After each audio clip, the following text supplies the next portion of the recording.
Melakim Aleph, 1 Kings chapter 3.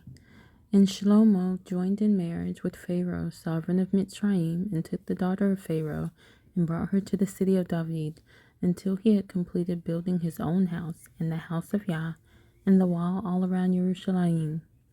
Only the people slaughtered at the high places, for a house for the name of Yah had not been built until those days.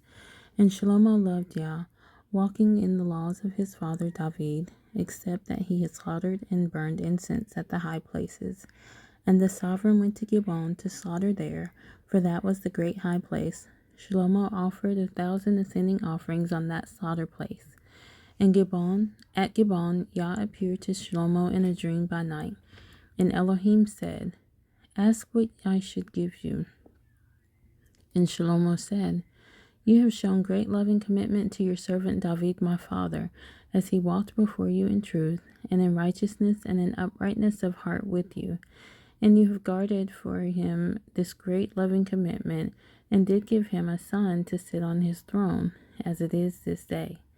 And now, O Yah my Elohim, you have set up your servant to reign instead of my father David. But I am a little child, I do not know how to go out or to come in. And your servant is in the midst of your people whom you have chosen, a great people, too numerous to be numbered or counted. Shall you then give to your servant an understanding heart who rule your people, to discern between good and evil? For who is able to rule this great people of yours?" And the word was good in the eyes of Yah that Shlomo had asked this.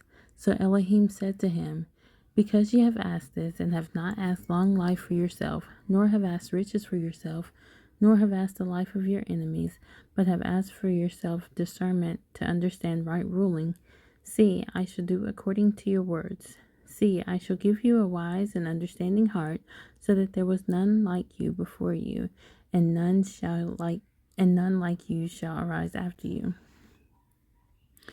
And I shall also give you what you have not asked, both riches and esteem, so that there shall not be anyone like you among the sovereigns all your days. And if you walk in my ways to guard my laws and my commands, as your father David walked, then I shall prolong your days." And Shlomo awoke, and see, it was a dream. And he came into Jerusalem, and stood before the ark of the covenant of Yah, and offered up ascending offerings, and made peace offerings. And he made a feast for all his servants. Then 2 women, whores, came to the sovereign, and stood before him. And one woman said, "O my master, this woman and I dwell in the same house, and I gave birth while she was in the house. And it came to be the 3rd day after I had given birth, that this woman also gave birth. And we were together. There was no one else with us in the house, only the 2 of us in the house. Then this woman's son died in the night because she lay on him.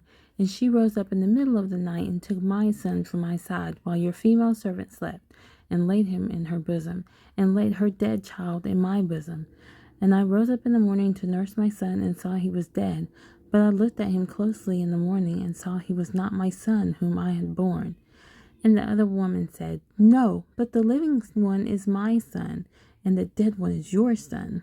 And the first woman said, "No, for the dead one is your son, and the living one is my son."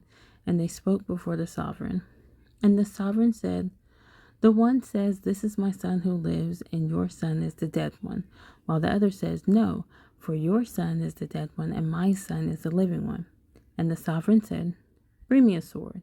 So they brought a sword before the sovereign. And the sovereign said, "Divide the living child in 2, and give half to one and half to the other."